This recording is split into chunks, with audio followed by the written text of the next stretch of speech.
शत्रुघ्न जी को पता लगा मेरे घर में मंथरा ने आग लगाई। तब एक मंथरा थी, आज घर घर में मंथरा है। बहुत होशियार रहने की जरूरत है। कौन सी मंथरा? बगल वाली मंथरा, घर वाली मंथरा कब आकर के घर में आग लगा जाए। शत्रुघ्न दौड़ कर गए, लगे घसीटन धर धर चोटी, बाल पकड़ कर लाए। तूने मेरे घर को उजाड़ा, तूने भाई से भाई को लड़ा दिया, तुझे जीवित नहीं छोड़ूंगा।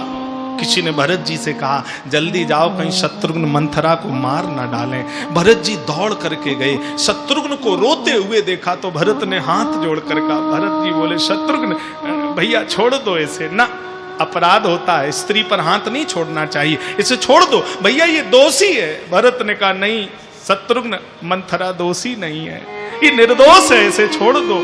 भरत दया निध दीन छुड़ाई, भरत जी ने छुड़ा दिया। शत्रुघ्न कांपने लगे, भैया मंथरा दोषी नहीं है। बोले ना भैया, तो शत्रुघ्न रो रहे हैं क्यों?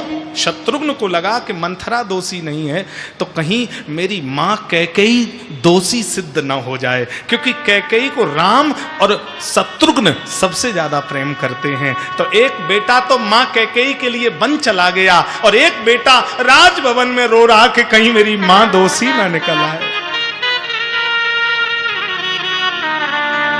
भरत जी ने गले लगा करके कहा शत्रुघ्न, मैं अभी तेरी मां से मिलकर आया, मां कैकेयी भी दोषी नहीं है भैया।